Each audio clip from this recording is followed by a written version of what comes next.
오늘 함께 나눌 말씀의 제목은 십자가 그 사랑이라는 제목으로 하나님의 말씀을 함께 나누도록 하겠습니다. 어떤 성도님이 이런 고백을 했습니다. 이제 정말 여기가 바닥이다. 이제 더 이상 내 인생에는 이제 떨어질 곳이 없다 라고 생각을 했답니다. 그런데 정말 이제는 내 인생은 더 이상 떨어질 수 없을 정도의 내 인생은 바닥이라고 생각했는데 그 밑에 지하가 있더랍니다. 더 떨어지는 거예요.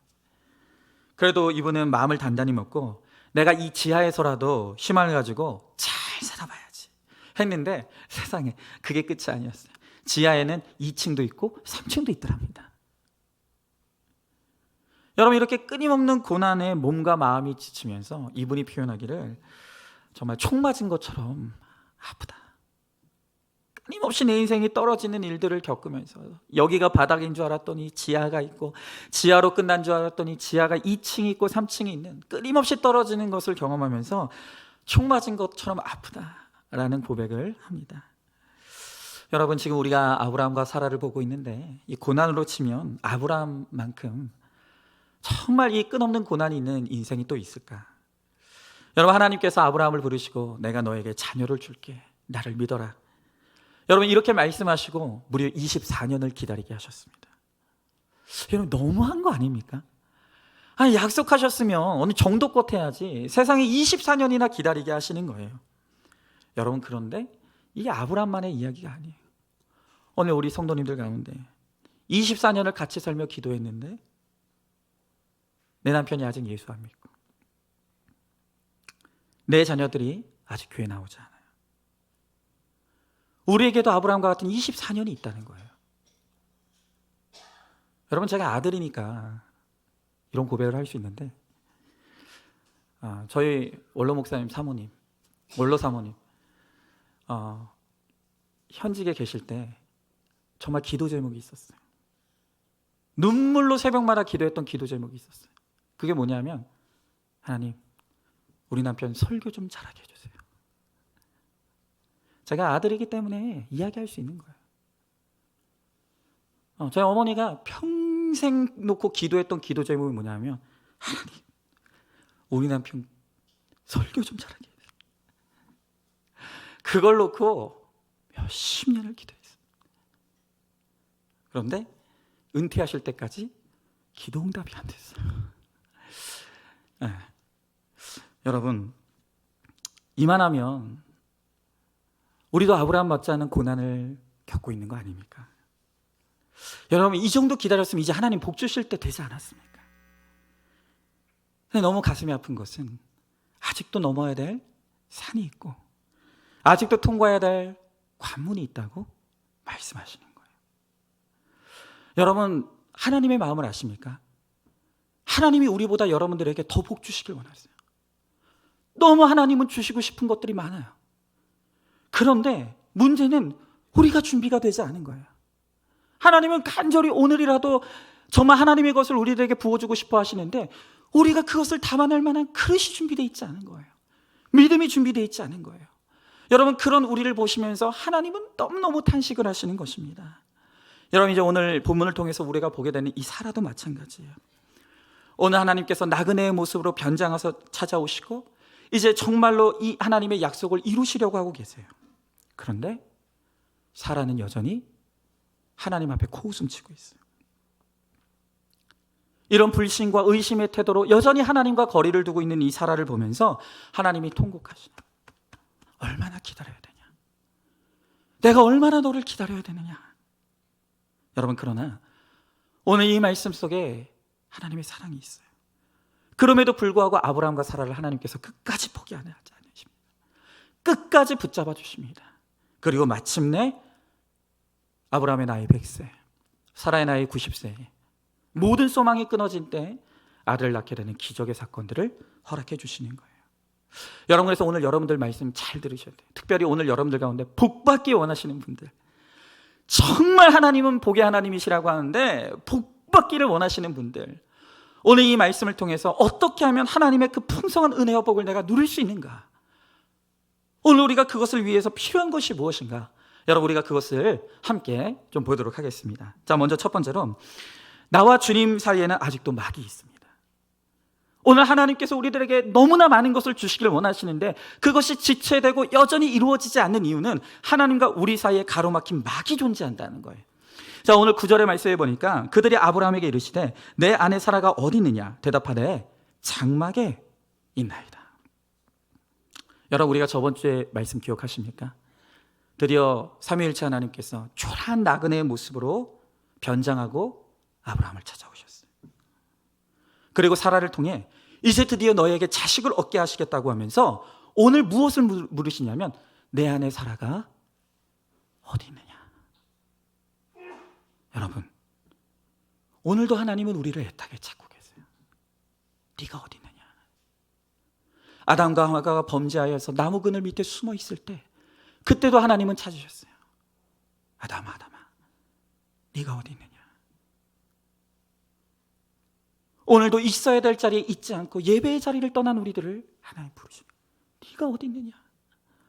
오늘 죄 가운데 빠져 헤매이고 있는 세상을 향해 멀리 떠나 있는 우리의 성도들을 향해 하나님 찾으시는 거야. 네가 어디 있느냐. 여러분, 하나님께서 지금 사라를 애타게 찾고 계세요. 어디 있느냐. 사라가 어디 있느냐. 여러분, 그런데 오늘 성경에 보니까 사라가 어디 있었다고 합니까? 사라가 장막 안에 숨어 있었다는 거예요. 여러분, 그 당시로서는 결혼한 여자는 그 당시의 풍속상으로 낯선 남자 앞에 드러날 수가 없었어요. 여러분, 그러나 우리가 보았듯이 이 변장하고 찾아오신 하나님은 낯선 남자가 아니었어요. 하나님이셨어요. 아브라함이 그것을 알았어요. 여러분, 그렇다라고 한다면 이 사라가 두 발 벗고 나와야죠. 여러분, 그렇지 않다라고 하더라도 주님, 내가 여기 있습니다. 오늘 주님 앞에 부르시셔야죠. 그런데 사라는 침묵하고 있어요. 장막 뒤에 숨어서 가만히 있는 거예요. 여러분, 하나님은 이제 아브라함의 믿음이 준비됐다고 여기셔서 그를 축복하기 위해서 나그네의 모습으로 먼 길을 오셨어요. 그리고 이 아브라함이 극진히 대접하는 모습, 변장하고 찾아오신 예수님을 알아보는 그 믿음을 통해서 이제는 정말 24년 동안 꽁꽁 묶고 있었던 그 선물 보따리를 이제 풀으시려고 하는 거예요. 그 최고의 선물, 영적 상속자를 주시는 선물을 이제 주시는 거예요. 여러분, 에베소서 1장 3절의 말씀에 보니까 하나님 곧 우리 주 예수 그리스도의 아버지께서 그리스도 안에서 하늘에 속한 모든 신령한 복을 우리에게 주시되 그랬어요. 여러분, 하나님에게는 신령한 모든 복이 있대요. 그리고 그것을 우리들에게 주시기를 원하신다고 하십니다. 여러분, 특별히 이 하늘의 선물, 하늘에 속한 그 신령한 영적 후사를 이제 아브라함과 우리들에게 주시겠다는 거예요. 여러분, 얼마나 감개무량합니까? 24년을 기다렸는데 이제 드디어 얻는 거예요. 여러분, 그런데 사라는 이 좋은 걸 모르는 거예요. 그저 이 땅에 속한 것만, 복만 받고 싶은 것이 사라예요. 그러니 그 하늘에 속한 그 신령한 복이 무엇인지를 알지도 못하고 깨달지도 못해요. 여러분, 그러니 말씀이 들리지 않고 늘 하나님과 거리가 있고, 하나님, 난 이걸 원한다니까요. 하나님, 이거 주세요. 신령한 거 그런 거 됐고, 하나님, 나는 지금 당장 이게 필요하니까 이거 주세요. 그러니 하나님과 사라 사이에 여전히 장막이 존재하는 거예요. 여러분, 오늘 들었던 간증처럼 한 집사님의 남편이 소그룹 모임에서 과거의 외도 사건을 오픈했어요. 여러분, 목장에서 내 과거의 죄를 오픈하는 이것은 하나님과 사이에 막혔던 담이 허물어지는 사건이고, 이제 이 남편을 거룩하게 하시는 하나님의 구원의 사건이에요. 그런데 기가 막히게도 먼저 교회 나왔고 먼저 말씀을 드렸던 이 아내가 이 남편이 외도를 오픈하는 것을 들으면서 전혀 감사하지 않았대요. 신령한 복에 관계가 없는 거예요. 나는 그전에 이 남편한테 사랑만 받고 싶고 이 남편은 나만 사랑하는 줄 알았는데, 그런데 자신이 외도했노라는 고백을 듣는 순간 다 싫은 거예요. 그러면서 하는 말이, 남편이 이 사건을 말씀으로 해석하고 너무 평안한 모습을 보는 게 꼴보기 싫다. 꼴보기가 싫다. 솔직하게 나눔을 하는 거예요. 여러분, 이렇게 신령한 것이 무엇인지를 모르고 관심이 없다 보니까 하나님 사이에 새로운 막을 만드는 거예요. 스스로 그 장막 뒤에 숨어서 하나님을 피해 숨어 있는 거예요. 여러분, 사라가 그렇고 우리가 그래요. 여러분, 지금 하나님과 동상이몽하고 있지는 않습니까? 하나님, 나는 이걸 원해요. 하나님, 이거 주세요. 하나님, 나는 이게 최고예요. 그런데 하나님은 그게 아니라는 거예요. 그러니 하나님과 끊임없이 충돌하고 부딪히면서 여전히 하나님과 막을 세워놓고 거리를 두고 하나님께 숨어 있지 않느냐. 오늘 그게 우리의 모습이라. 여러분, 한번 질문해 보시죠. 하나님의 사랑을 알기 위해 내가 넘어야 될 산이 무엇이고 통과해야 될 관문이 무엇입니까? 하나님과 나 사이를 지금 가로막고 있는 것이 무엇입니까? 내가 돌봐야 될 사람은 누구이고 그 사람이 지금 어디 있습니까? 자, 두 번째로 하나님의 때를 우리가 몰라요. 하나님의 때를 모르니 우리가 하나님의 복을 누리지 못해요.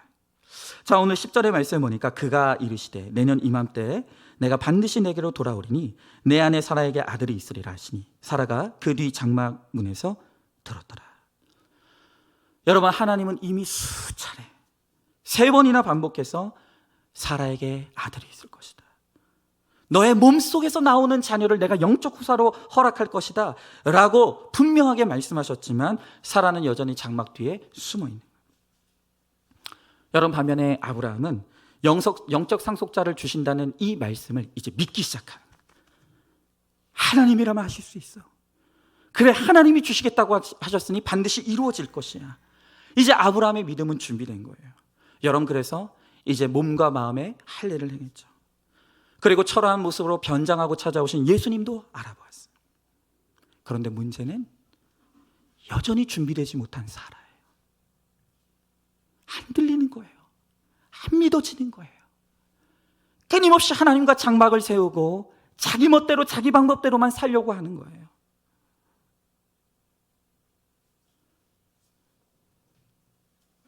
오늘 하나님은 때가 이르면 정녕 내게로 돌아와 아들을 주시겠다고 합니다. 여러분, 그런데 그 기한과 때가 이르는 때가 언제입니까? 그게 언제예요? 여러분, 그 때란 바로 내가 준비되는 때예요. 내가 준비되는 바로 그때가 하나님이 기한이 이르는, 정령 이르는 그때라는 거예요. 여러분, 그런데 우리는 내가 준비된 것은 몰라요. 내가 여전히 준비되지 못했다는 것은 모르는 거예요. 그러면서 끊임없이 하나님 언제예요? 왜 자꾸 기다리게 하십니까? 언제까지 기다려야 됩니까? 내가 준비되지 않았으니 하나님의 때는 자꾸 지체가 되는 거예요. 오히려 하나님께 묻는 거예요. 너는 도대체 언제 준비될 것이냐? 내가 너를 언제까지 기다려야 되느냐? 그런데 우리는 내가 준비된 것은 알지 못하면서 끊임없이 하나님의 앞에 때만 구하는 거예요. 언제 이루어 주실 건데요? 왜 자꾸 지체되는데요? 왜 하나님의 말씀을 이루어 주시지 않는 거예요? 여러분, 이 때를 알지 못하니 여전히 사라는 숨어 있어요. 자꾸 거리를 두는 거예요. 어둠의 장막이 있으니 내 사건도 제대로 해석하지 못하고 주님 오시는 날을 제대로 알 수 없는 거예요. 그러니 지체될 수밖에 없는 것이죠. 여러분, 한번 질문해 보세요. 언젠가 내게도 하나님이 찾아와 주실 것을 믿으십니까? 여러분, 그때를 위해 내가 지금 뭘 준비하고 있습니까? 뭘 준비하고 있습니까? 지금 내가 하나님보다 더 절실히 바라는 것이 그 무엇입니까? 자, 이제 세 번째로 때를 모르니 주님의 약속을 비웃습니다. 자, 오늘 11절부터 12절의 말씀을 보니까 아브라함과 사라는 나이가 많아 늙었고 사라에게는 여성의 생리가 끊어졌는지라. 사라가 속으로 웃고 이르되 내가 노쇠하였고 내 주인도 늙었으니 내가 무슨 즐거움이 있으리요 그랬습니다. 여러분, 하나님께서 분명히 아들을 주신다고 했지만 사라가 생각했을 때, 사라의 입장에서는 이건 말도 안 되는 얘기예요. 여러분, 오늘 말씀해 보니까 납득이 가는 이유가 있어요. 먼저 사라의 생리가 끊어졌대요. 생물학적으로 보기에는 이제 사라는 여인으로서는 죽은 몸이에요. 생명을 잉태할 수가 없는 거예요. 여러분, 게다가 내 남편이 늙어서 아무 즐거움이 없다라고 말하는 게 뭡니까? 이제 더 이상 부부관계를 하지 않는 거예요. 남편이 100세고 내가 90세니 이제 더 이상 부부관계가 되지 않는 거예요. 여러분, 그러니 사라가 생각했을 때 이게 말이 안 되는 거예요. 하나님, 이게 어떻게 말이 됩니까? 나는 생리가 끊어졌고 우리는 부부관계를 한 지도 너무 오래됐는데 어떻게 내 몸에서 아들을 낳을 수가 있겠습니까? 그러면서 속으로 비웃는 거예요. 참 하나님 뭘 모르시네. 아무리 하나님이라고 하지만 어쩌면 이렇게 모르실 수 있을까? 비웃는 거예요. 여러분, 오늘 여기 나와서 이렇게 고상하게 예배드리시지만 말씀을 들을 때 오늘 우리들 가운데서 비웃는 분들이 있어요. 목사가 설교하는 설교를 들으면서 아이고 참, 저 젊은 목사가 세상 물정 모르니까 저런 얘기하는 거네. 저 목사가 우리 가정을 알면 절대 저런 설교 못하지. 아이고 목사님은 맨날 교회 안에서만 있으니까 세상 돌아가는 것도 모르고 맨날 지당하신 말씀만 하는 거야 라고 비웃는 거예요. 여러분 지금 비웃고 계셨던 분들 회개하세요. 네, 비웃는 거예요. 여러분, 이 사라는 절대 임신할 수 없다는 자기 확신이 있어요. 그러니까 이 사라의 체념은 아주 심각한 상태예요. 여러분, 그런데 기가 막힌 게 뭔지 아십니까? 이렇게 속으로는 온갖 불신, 의심, 체념, 그리고 심지어는 하나님을 비웃고 있는데요, 겉으로는 아무렇지도 않죠. 아주 평온한 척하면서 태연하게 있는 거예요. 여러분, 어떻게 속으로는 이렇게 체념하고 의심하고 있으면서도 겉으로는 이렇게 고상한 척하고 있을 수 있을까? 여러분, 그것은 역시 남자보다 여자가 재질이 좋아요. 여자들은 재질이 좋으니까 포장을 잘해요. 아닌 척하는 걸 잘해요. 절제가 되는 거예요. 여러분, 그런데 한번 생각해 보십시오.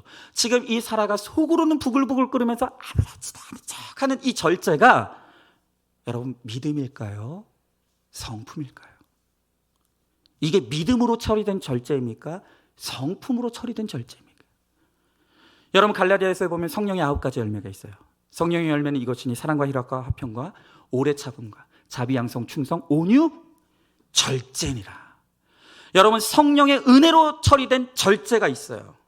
여러분, 그러나 문제는 사라의 절제는 믿음이 아니라 성품이라는 거죠.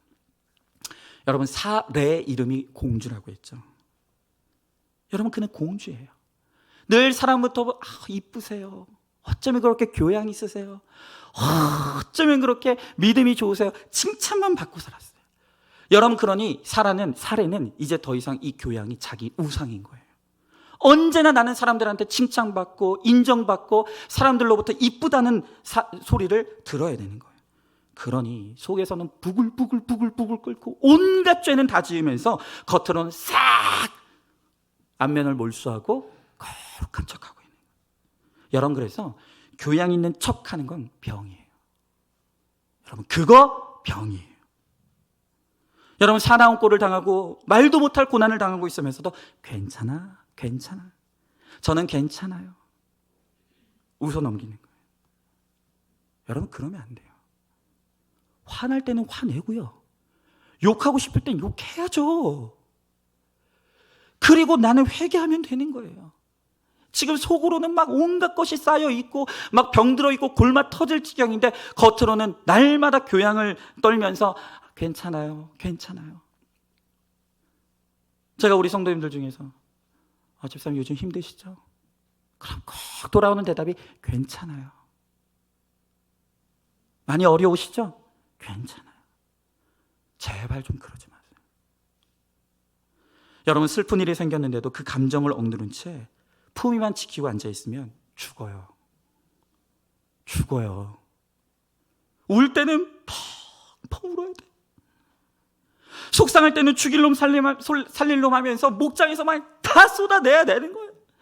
그래야 그 속에 가스가 빠지고 그 속에 썩은 감정이 빠져나가는 거예요.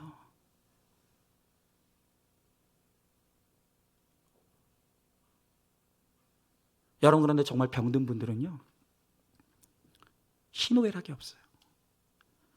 여러분, 정말로 건강한 사람은요, 이 희노애락이 분명해요.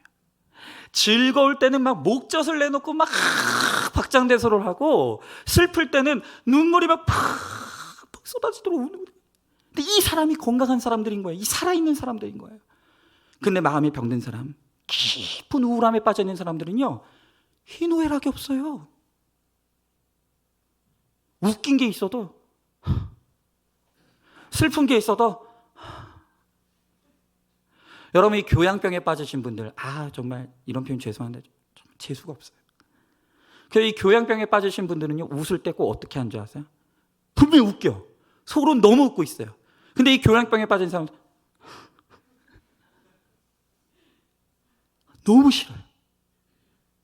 여러분 웃기면 입을 그냥 막 여러분 저 웃을 때 어떤 분들은 박은성 목사는 웃을 때 가장 이쁘다라고 하시는 분들 이빨을 막 내놓고 막. 여러분 교양이요 믿음이 아닙니다. 교양 떨지 마세요. 여러분 더 이상 우리 교회에서 교양 떨려고 하지 마세요. 사람들이 속아주는 거지 다 알아요. 왜 그렇습니까? 별 인생 없기 때문이에요. 여러분 행복하기만 한 인생도 없고 불행하기만 한 인생도 없는 거예요. 누구나 다 절대치의 고난을 안고 살아가는 거예요. 그런데 맨날 밤낮 괜찮다 하고 있으면 그걸 누가 믿겠습니까? 다른 사람은 다 속아도 이 구속사의 말씀을 듣고 가는 우리는 안 속아요. 여기서조차 포장하지 말라는 거예요. 그런데도 아닌 척 아무렇지도 않은 척하는 건 그건 병든 거예요. 여러분 사라를 보십시오. 이름은 이제 사례에서 사라로 바뀌었지만 아직도 믿음은 사례의 믿음이에요. 성화를 이룬 것도 아닌데 용서하는 척, 교양 있는 척, 믿음으로 처리된 절제가 아니라 성품으로 처리된 척. 그러니 준비가 안 된 거예요.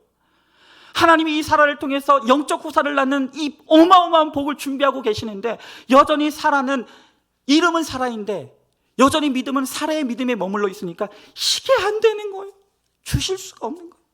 여러분 그러니 하나님이 얼마나 속상하시겠습니까? 오늘 13절의 말씀해 보니까 여호와께서 아브라함에게 이르시되 사라가 왜 웃으며 이르기를 내가 늙었거늘 어떻게 아들을 낳으려 하느냐. 여러분 하나님은 다 알고 계셨어요. 사라가 장막 뒤에 숨어서 오늘 하나님을 비웃고 있다는 걸 알고 있었어요. 그런데 오늘 말씀해 보니까 그걸 알고 있으면서도 사라에게 직접적으로 책망하시는 것이 아니라 여전히 아브라함을 책망하시는 거예요. 아브라함에 묻고 계시는 거예요. 여러분 잘못은 지금 사라가 하고 있잖아요. 그런데 하나님은 아브라함에게 묻고 있다고요. 여러분 왜 그럴까요? 왜냐하면 아직 사라에게 말씀이 들리지 않기 때문에. 여러분 하나님이 보실 땐 이 사라가 하나님의 책망을 들을 준비가 되어 있잖아요. 여러분 누가 목사의 책망을 들을 수 있는 줄 아십니까? 믿음 좋은 사람이요. 수준 있는 사람이 책망의 말씀을 들을 줄 아는 거예요. 여러분 제가 늘 말씀드리지만 목사가 맨날 좋으세요, 잘하고 계십니다, 좋습니다 맨날 얼르기만 하고 칭찬만 하시는 분들이 있죠. 여러분 한번 잘 생각해 보세요. 목사가 나한테 싫은 소리 한 적이 있나? 목사가 나한테 책망을 한 적이 있나? 여러분 그런 기억이 없으신 분들은 뭐라고 생각하시면 되냐면 내가 수준이 안 되는구나. 기분 나빠하지 마세요. 하나님도 지금 사라를 책망하지 않으세요. 왜? 수준이 안 되니까. 여러분 그런데 스스로는 좀 기분 나빠하셔야 돼요. 저도 아무나 책망 안 합니다. 들을 귀가 열려 있으신 분들을 책망하는 거예요. 그런데 이 사라는 아직 수준이 되어 있지 않으니 사라에게 직접 말씀하시는 것이 아니라 아브라함을 통해서 말씀하시는 거예요. 여러분 똑똑하고 재질 좋은 건 사라예요. 그러나 말씀이 먼저 들린 것은 아브라함이에요. 여러분 그렇기 때문에 하나님은 사라에게 말씀하시는 것이 아니라 아브라함에게 말씀하셔서 아브라함을 통해서 양육을 해가시는 거예요. 여러분 거룩과 구원은요 똑똑한 사람들이 이루어가는 게 아니라 말씀이 들리는 사람이 이루어가는 거예요. 여러분 아담과 하와를 보십시오. 선악과를 따먹었던 것은 하와였어요. 그런데 하나님이 누구를 찾으십니까? 하와를 찾지 않아요. 아담아 네가 어디 있느냐? 네가 왜 거기 있느냐? 오늘 하나님께서 먼저 죄를 범한 건 하와였지만 더 믿음이 수준이 높고 더 말씀이 들리는 바로 아담을 찾고 계시는 거예요. 여러분 오늘 우리들 가운데 억울해하시는 분들이 자꾸 있어요. 왜 목사님 왜 나만 참아야 됩니까? 왜 나만 인내해야 됩니까? 왜 맨날 나보고만 희생하라고 하십니까? 여러분 왜 그렇습니까? 여러분이 말씀을 먼저 들은 걸 어떡합니까? 여러분의 믿음의 수준이 더 나은 걸 어떡합니까? 하나님이 여러분들의 믿음의 수준을 더 높게 보셔서 여러분들에게 더 무거운 십자가를 지라고 하시는데 여러분 그러면 하나님이 내 믿음을 인정해 주셨구나. 그러면 하나님의 뜻대로 내가 더 희생하고 인내하고 참아내면서 내 가정의 십자가까지 내가 다 잘 지고 가야겠다. 여러분, 바로 이렇게 할 때 내 가정의 구원이 이루어지는 거예요. 밤낮 억울해하면서 하나님 나 싫어요, 왜 맨날 나만 해야 됩니까? 라고 하는 한은 여러분, 하늘의 신령한 복은 우리에게 임할 수가 없는 거예요. 하나님께서는 사라가 아직 말귀를 못 알아들으니까 아브라함에게 대신 묻는 거예요. 얘야, 네 안에 사라가 어디 있느냐? 그가 왜 나를 비웃고 있느냐? 왜 내 말을 믿지 않느냐? 하나님이 너무너무 안타까워요. 그런데 끝내 하나님은 사라에게 직접적으로 책망하지 않으세요. 사라에게 말씀하진 않으세요. 여러분, 이것이 바로 하나님의 배려이고 하나님의 사랑입니다. 여러분, 마태복음 1장을 우리가 다시 보죠. 마태복음 1장에 예수님의 족보를 보면요, 하나같이 형편없는 사람들만 올라와 있어요. 시아버지와 동침한 어마어마한 죄를 지은 다말, 기생 노릇했던 라합, 또 이방 여인 룻, 다윗과 불륜을 행했던 밧세바. 세상에 이런 사람들이 예수님의 족보에 이름이 올라가 있어요. 그런데 반면에 오늘 성경에 등장하는 이 사라, 리브와 같은 요조 승려들은요, 다 예수님의 족보에서 빠졌어요. 여러분, 왜 그렇습니까? 이렇게 기가 막힌 죄를 지은 사람들은 자기가 죄인이라는 걸 알아요. 하나님, 내가 할 말 없는 죄인입니다. 나는 하나님의 은혜가 아니면 살 수 없는 죄인입니다.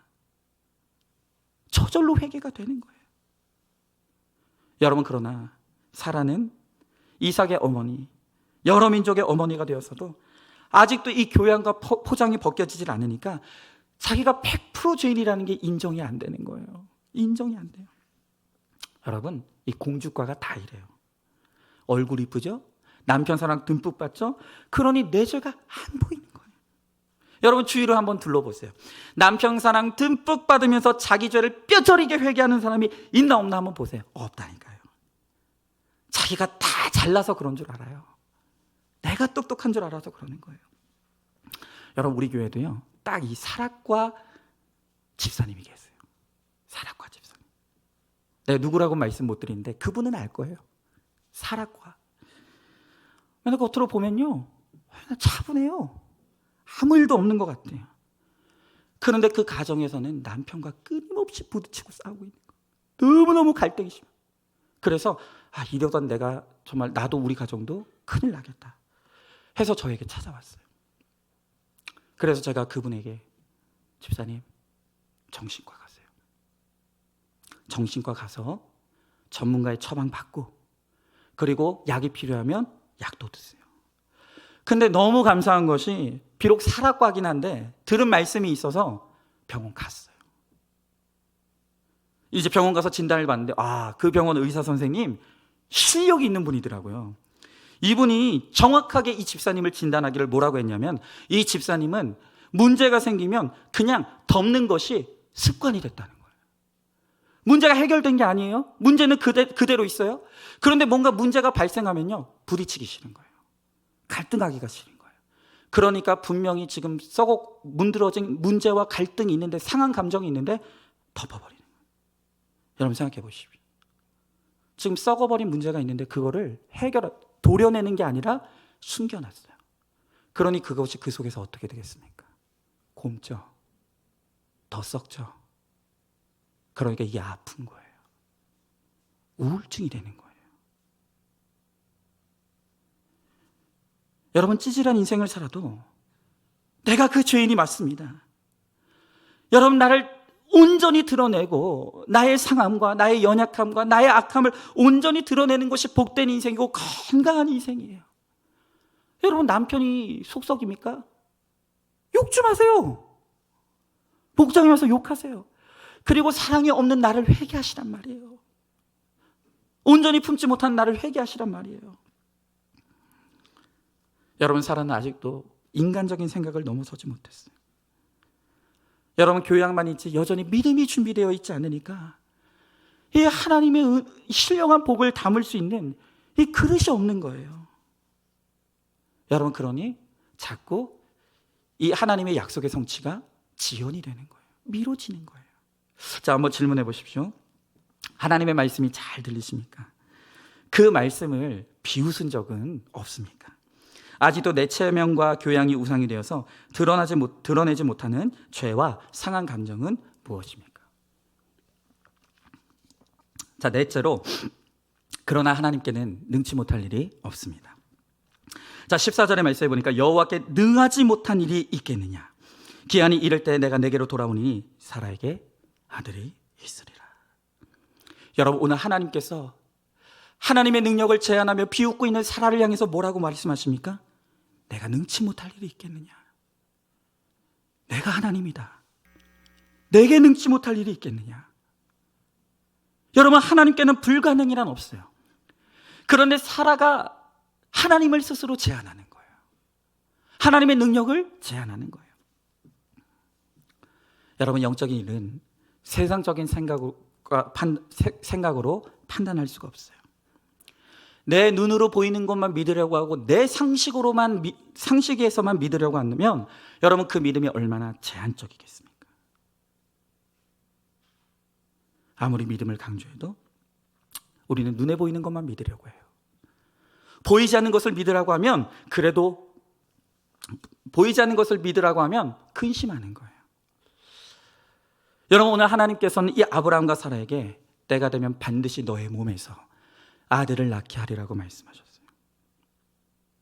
기한이 이르면, 그 때가 이르면 반드시 이루어지리라는 거예요.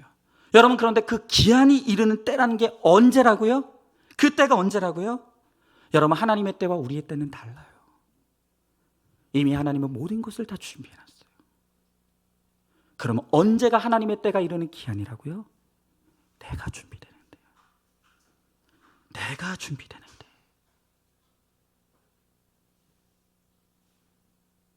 오늘 이 예배 시간에 선포되는 말씀이 나를 향한 하나님의 음성으로 들리고,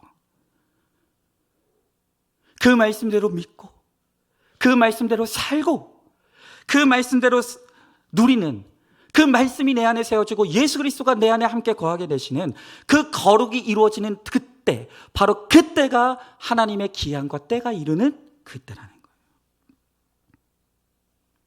여러분, 근심하지 말라 말씀하시면 하나님의 말씀 앞으로 가서 내가 지금 근심하고 있는 것이 무엇인지를 묵상하고, 또 그 근심에서 벗어나기 위해 내 삶에서 적용해야 될 그 구체적인 적용이 무엇인지를 찾고 즉각적으로 순종하고 실행하며 살아가는 거예요. 여러분, 그렇게 내 안에 말씀이 우뚝 서고 예수 그리스도가 내 안에 온전히 거하시게 될 때, 바로 그 순간이 예수님의 복이, 오늘 하나님의 신령한 복이 우리에게 임하는 바로 그 기한이 이르는 때라는 거예요. 여러분, 그런데 이 때를 사람은 몰라요. 뭐가 문제인지 모르는 거예요. 그러니 불신으로 가득 찰 수밖에 없는 거예요. 장막 뒤에 숨어서 나오질 않아요.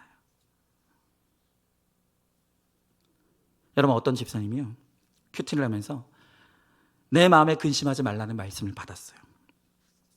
그래서 하나님 앞에, 하나님 이제는 근심하지 않겠습니다 라고 다짐했는데, 이분이 번역하시는 프리랜서인데, 이 세상에 이 말씀을 받고 내가 근심하지 않기로 결단하는 그날부터 일주일 동안 번역일이 들어오질 않는 거예요. 그럼 이제 이게 뭡니까? 하나님이 이제 내 믿음을 달아보시는 거잖아요. 시험하시는 거란 말이에요. 여러분, 우리 인생의 모든 사건은 그냥 오는 게 아니에요. 하나님이 우리의 믿음을 달아보시는 것이에요. 우리가 지금 입으로만 믿는 것인지, 정말 우리의 전 인격으로 하나님을 믿는 것인지를 하나님은 우리의 삶의 사건들을 통해서 끊임없이 시험하신다고요. 여러분, 이 집사님에게도 나는 더 이상 하나님 안에서 근심하지 않겠습니다, 이것을 이제 실천할 수 있는 사건이 왔어요. 그런데 여러분, 기가 막힌 적용을 하는 거예요. 이분이 근심하지 않겠다고 하면서 일이 없어지자 하는 일이 뭐냐 하면 하루 종일 게임하기 시작하는 거예요. 하루 종일 잠만, 여러분 이런 표현 너무 죄송합니다, 자는 거예요. 그러니까 이제 그 꼴을, 남편이 하는 그 꼴을 보고 있자니 부인은 그 꼴이 보기 싫은 거예요. 그러면서 부인은 부인대로 말하는 거야. 아이고 꼴 좋다. 근심하지 않겠다고 묵상하고 고백하더니 근심하지 않으려고 게임하고 있냐, 쳐자고 있냐. 아내는 아내대로 또 툴툴거리는. 여러분, 우리가 다 이래요. 다 이래요. 맨날 밤낮 이상한 적용하고, 그 꼴 보기 싫다고 맨날 잔소리하고, 여러분, 그런데 오늘 말씀에서 위로가 뭔지 아십니까? 사라가 맨날 헛발질해요. 너만 준비되면 된다. 나는 다 준비하고 있으니까 너만 준비되면 된다. 근데 사라가 헛발질해요. 그런데 하나님이 그를 참아내시는 거예요. 기다리고 계시는 거예요. 그리고 끝내 하나님께서 이 사라의 믿음을 준비시키셔서 끝끝내 이제 열국의 어머니가 되게 하시는 거예요. 여러분, 히브리서 11장에 보면 믿음의 열조, 믿음의 명예의 전당이라고 하는 믿음의 열조들을 기록한 책이 있어요. 히브리서 11장에는 바로 이들이 믿음의 사람이라고 하는 믿음의 명예의 전당이 기록되어 있어요. 그런데 그 믿음의 명예의 전당에 이 사라의 이름이 영광스럽게 올라가 있는 거예요. 히브리서 11장 11절의 말씀을 보니까 믿음으로 사라 자신도 나이가 많아 단산하였으나 잉태할 수 없는 할 수 있는 힘을 얻었으니 이는 약속하신 이를 미쁘신 줄 알았습니다. 여러분, 지금 우리가 보기에 사라가 어디 그런 믿음이 있습니까? 그런데 하나님 기다리세요. 하나님 끊임없이 양육하시는 거예요. 그리고 마침내 하나님이 능히 약속하신 것을 이루어 주실 수 있다는 믿음을 갖추게 만들어 주시는 거예요. 여러분, 아까 그 끊임없이 내려가는 지하 2층 3층까지 내려가는 고난 때문에 총 맞은 것처럼 아프다고 왔던 그 집사님, 그렇게 내 인생이 바닥에서 지하 1층, 지하 1층에서 2층, 3층으로 내려가면서 너무너무 마음이 아팠어요. 몸도 아파요. 그런데 그때마다 모든 걸 내려놓고 말씀과 공동체 앞으로 나가면 그 아픔이 덜어진다는 거예요. 그 말씀 앞에서 내 눈물을 쏟아내고 공동체 앞에서 내 고통을 쏟아내면 살아날 힘이 생긴다. 그리고 그 힘으로 내게 주어진 고난을 인내할 힘을 얻으며 간다는 거예요. 여러분, 그렇습니다. 사라가 약하니까 믿음이 준비된 아브라함이 그 옆에 붙어줘 주는 거예요. 약한 지체가 있으니 그 곁에 공동체가 있는 거예요. 여러분, 이렇게 우리는 누군가가 필요하고 또 나도 누군가의 도움이 필요한 거예요. 우리가 이렇게 공동체의 힘을 얻고 가면서 함께 거룩과 구원을 이루어가는 거예요. 하나님이 우리를 그렇게 다듬어 가시고 준비시켜 가는 거예요. 그러므로 우리는 공동체를 떠나면 안 돼요. 누구도 혼자서 거룩과 구원을 이룰 수 없어요. 누구도 자기 혼자의 힘으로 그릇을 준비할 수 없어요. 그 하나님의 예비된 믿음을 준비하는 그릇이 되기 위해서는 공동체에 반드시 붙어 있어야 돼요. 함께 가야 돼요. 한번 질문해 보시죠. 내가 짊어져야 될 나의 십자가가 무엇입니까? 내가 이끌어주고 돌봐야 할 나의 연약한 지체가 누구입니까?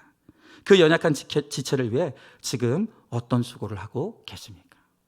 여러분, 제가 오늘 너무 감사했어요. 여러분들은 그냥 이 2부 예배에 와서 이렇게 앉아 계시잖아요. 이 2부 예배 얼마나 시간 적당합니까?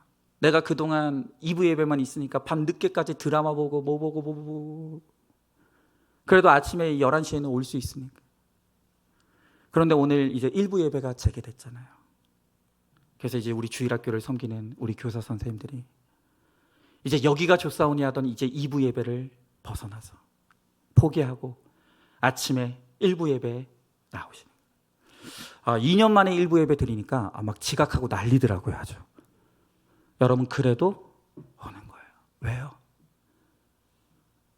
우리 교회의 소망, 우리 교회의 미래인 어린 영혼들을 섬기기 위해서, 이 영혼들을 무너졌던 데를 다시 보수하기 위해서 여기가 좋사오니 하던 이 2부 예배를 이제 포기하고 아침 일찍 일어나서 준비해서 1부 예배 자리로 나오는 거예요. 여러분, 이렇게 내 믿음이 준비되기까지 누군가의 헌신과 수고가 있어요. 여러분들이 모르는 그 수고들이 있다고요. 여러분, 마지막 5번째로, 그럼에도 불구하고 이 사라는 끝까지 하나님을 속이려고 거짓말을 해요. 마지막 15절에 보니까 사라가 두려워서 부인하여 이르되 내가 웃지 아니하였나이다. 이르시되 아니라 내가 웃었느니라. 여러분, 이 사라가 안면몰수하고 속으로 하나님을 비웃었어요. 하나님 모르셨겠습니까? 그런데 이 사라가 하나님 저 안 웃었는데요. 저 웃지 않았어요. 어쩜 이렇게 가증스러운지. 일주일 동안 그렇게 죄 짓고 살면서도 교회에 나오면 좋은 옷 입고 와가지고 하나님, 저 왔습니다. 저 하나님 앞에 부끄러운 일 안 했습니다. 하나님 속이는 거. 여러분, 오늘 성경에 보면 내가 웃지 않았습니다 라고 하는 이 말이 원어로는요, 열심히 반복해서 절대 웃지 않았다라고 말하는 거예요. 그러니까 그냥 한마디로 하나님 저 안 웃었는데요, 이게 아니라 하나님 나는 절대로 진짜로 하여튼 안 웃었습니다. 계속 변명을 하는 거예요. 여러분, 원래 거짓말 많이 하는 사람들이 말이 많아요. 진실한 사람들은요, 말 많이 할 필요 없습니다. 내가 안 했으니까 안 했습니다. 한마디면 끝나는 거예요. 그런데 해놓고 안 했다고 거짓말 하려고 하니까 이 자꾸 말이 많아지는 거예요. 그러니까 말 많은 분들 의심해 봐야 돼요. 살아가 딱 그래요. 실망스럽기 짝이 없어요. 여러분, 그러나 우리가 다 이래요. 여러분, 우리가 우리의 잘못을 시인하는 게 얼마나 어렵습니까? 하나님마저도 속이려는 모습이 우리들에게 얼마나 많이 있습니까? 요즘 여러분, 거짓말 잘하는 사람들의 18번이 있대요. 거짓말 잘하는 사람들이 잘 쓰는 말이 있어요. 잘 들으세요. 그게 바로 절대로예요. 절대로. 확신범일수록 그 분명한 범죄를 가리기 위해서 자꾸 무리한 표현을 쓰는 거예요. 절대로 그런 일 없습니다. 절대로 그런 적 없습니다. 여러분, 이 세상에 진리 말고 절대가 어디 있습니까? 이런 말을 아무렇지도 않게 하는 거예요. 여러분, 그러나 하나님은 사라가 여러 민족의 어머니가 될 사람이기에 이제는 그냥 넘어가지 않으세요. 사라가 이렇게 속으로 비웃고도 나 비웃지 않았어요, 절대 비웃지 않았습니다 라고 말할 때 이제는 하나님께서 사라를 향해서 말하는 거야. 아니라 너는 분명히 웃었다. 너는 분명히 웃었다. 내 앞에서 속이지 말아라. 네가 사람을 속일 수 있어도 나는 속일 수 없다. 너는 분명히 웃었다.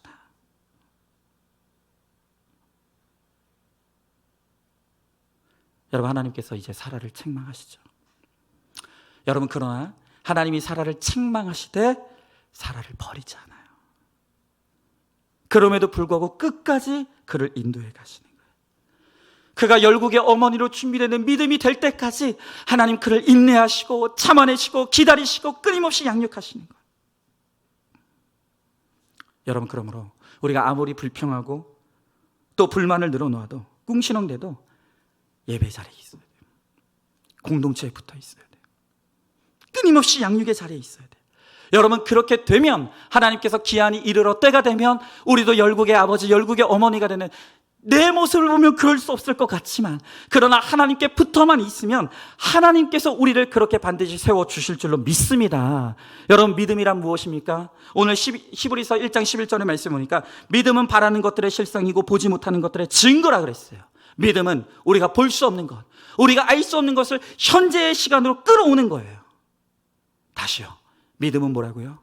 내가 기대할 수 없는 것, 내가 바라볼 수 없는 것을 나의 현재의 삶으로 끌고 들어오는 것. 여러분, 그게 믿음이라는 거예요. 나는 기대할 수 없지만, 나는 알 수 없지만 내가 아닌 하나님을 믿을 때 하나님이 내가 기대할 수 없었던 것들을 기대할 수 있게 하시고, 내가 결코 볼 수 없었던 것들을 보게 하시고, 나로서는 이룰 수 없는 것들을 이루게 하시는 하나님의 그 은총을 받아내게 하는 것이, 통로가 되는 것이 바로 믿음이라는 거예요. 이 믿음이 준비되었을 때 아브라함의 나이가 100세가 됐고 사라의 나이 90세, 그들의 경수가 끊어지고 더 이상 육체의 소망이 없음에도 불구하고 그들이 믿음으로 하나님의 약속을 온전히 수납할 때 하나님께서 온전히 그를 통해 아들을 낳는 기적의 축복을 허락하시는 것입니다. 여러분, 눈에 보이는 것이 없어도, 내 생각에는 할 수 없는 것 같아도 그것이 하나님의 말씀이기에, 그것을 이루시는 분이 하나님이시기에 그것을 믿는 것, 그게 믿음입니다. 여러분, 언제 하나님의 때가 이른다고요? 하나님은 모든 것이 다 준비되어 있어요. 문제는 나예요. 나의 믿음을 준비하는 거예요. 나는 할 수 없으나 하나님이 나와 함께 하시면, 하나님이 나와 함께 하시면 하나님은 반드시 이루어 주실 것임을 믿는 그 믿음으로 말미암아 우리가 복의 근원이 되고 복의 통로가 되는 하나님의 그 약속의 성취가 이루어지는 저와 여러분 우리 모두가 될 수 있기를 주님의 이름으로 축복합니다. 여러분, 이제 말씀을 마칩니다. 이제 한 해를 마무리하면서 제가 이제 내년을 준비하면서 이제 우리 교회 내년 표를 뭘로 할까? 그런데 제가 내년 표를 정했어요. 그게 뭐냐면 너는 복이 될지라.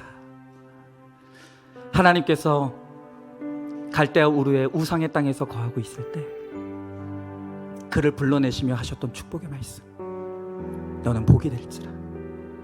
내가 반드시 너를 복되게 하리라.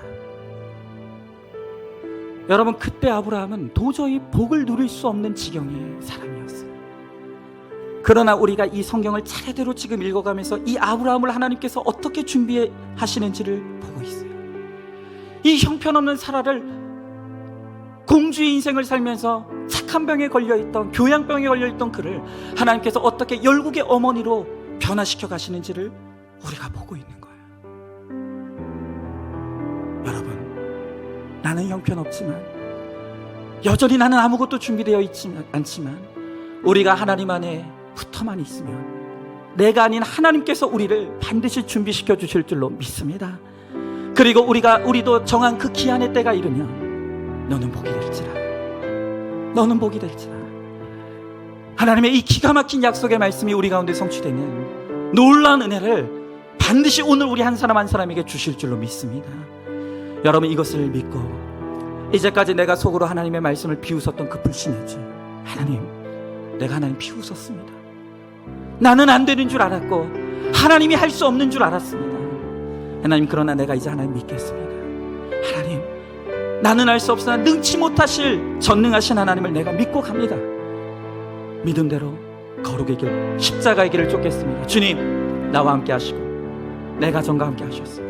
하나님, 나를 통해 주시는 이 복의 근원이 되게 하시겠다고 하시는 이 축복의 약속의 말씀이 성취되어지는 은혜가 임하게 하여 주시옵소서. 오늘 이 찬양 우리 같이 찬양하면서 함께 기도하도록 하겠습니다. 우리 같이 찬양할까요? 십자가 그 사랑, 십자가 그 사랑,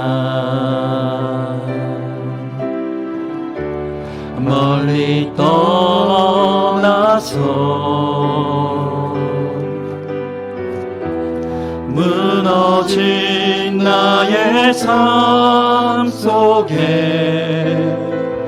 잊혀진 주 은혜, 돌 같은 내 마음, 돌 같은 내 마음,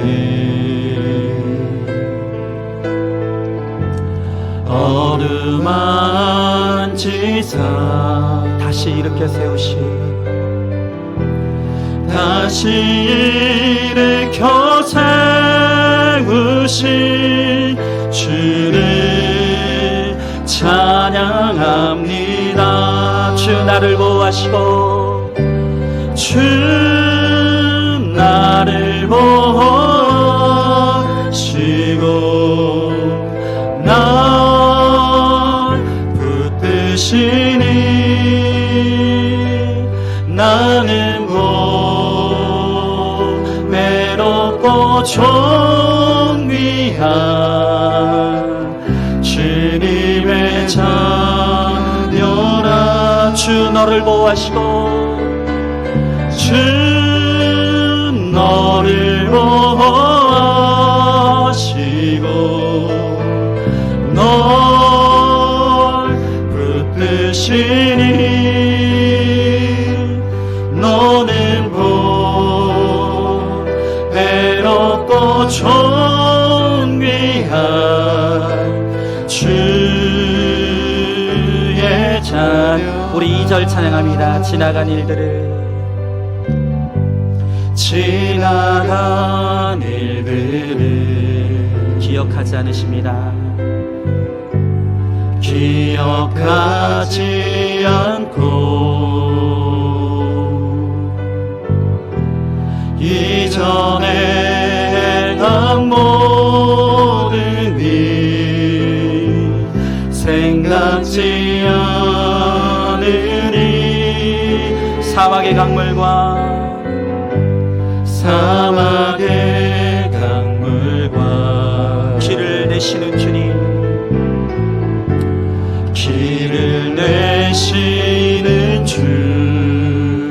안에 새 일을 행하실 것입니다. 내 안에 새 일을 하실 주만 바라보리라. 아멘. 주 나를 보호하시고 주 나를 보호하시고 날 붙드시니 나는 외롭고 존귀한 주님의 자녀라. 주 너를 보호하시고 주 너를 보호하시고 널 붙드시니 너는 외롭고 존귀한 주의 자녀라. 여러분, 이 시간 우리 다 같이 한번 기도하기 원합니다. 나는 내가 안 된다고 생각했습니다. 우리의 자녀에게 소망이 없다고 생각했고, 우리의 가정은 변화되지 않을 것이라고 나는 그렇게 믿었습니다. 내가 생각하기엔 도저히 될 것 같지 않습니다. 그래서 하나님을 비웃었습니다. 하나님을 불신했습니다. 다른 사람은 몰라도 그 사람은 절대 변할 수 없다고. 여러분, 그러나 오늘 주님께서 우리들에게 말씀을 통해서 준엄하게 꾸짖습니다. 네가 나를 비웃느냐? 내가 능치 못함이 있느냐? 여러분, 하나님이 문제가 있는 것이 아니라 우리의 믿음이 준비되어 있지 못하기 때문에 우리가 하나님의 능력을 볼 수가 없고 하나님의 신령한 은혜를 누릴 수가 없는 것입니다. 여러분, 하나님의 정한 기한의 때는 바로 내가 준비된 때라고 주님 말씀하시는 것입니다. 여러분, 오늘 이 시간 하나님, 그렇습니다. 내가 주의 말씀을 비웃었습니다. 내가 하나님의 능력을 제한했습니다. 그러면서도 끊임없이 하나님 왜 나에게 주시지 않느냐고, 하나님 도대체 언제냐고 하나님만을 비난하고 하나님을 원망하고 하나님을 불평했습니다. 하나님, 우리를 불쌍히 여겨주시고 우리를 용서하여 주십시오. 이제는 믿음으로 주의 말씀을 수납하며 하나님, 내게 주어진 이 믿음의 길을 온전히 걷기를 원하오니 주님, 오늘 우리의 믿음을 준비시켜 주셔서 하나님의 신령한 복을 온전히 담을 수 있는 하나님 복의 근원, 복의 통로가 될 수 있도록 주님 은혜를 베풀어 주시옵소서. 오늘 이 시간 우리 간절히 사모하는 마음으로 말씀을 기억하며 우리 함께 기도하며 나가도록 하겠습니다. 기도하겠습니다. 사랑과 은혜가 충만하신 하나님 아버지, 주님에게 한 사랑과 은혜를 감사드립니다. 주님 아버지, 그렇습니다.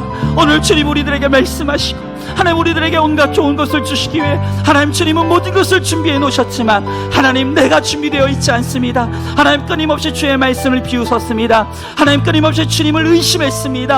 아버지 하나님, 우리를 불쌍히 여겨 주시옵소서. 연약한 우리를 불쌍히 여겨 주시옵시고 하나님, 아버지 불신하는 주님 우리를 불쌍히 여겨 주시옵시고 끊임없이 주님과 장막을 세우고 하나님 아버지 숨어있는 나를 불쌍히 여겨 주시옵소서.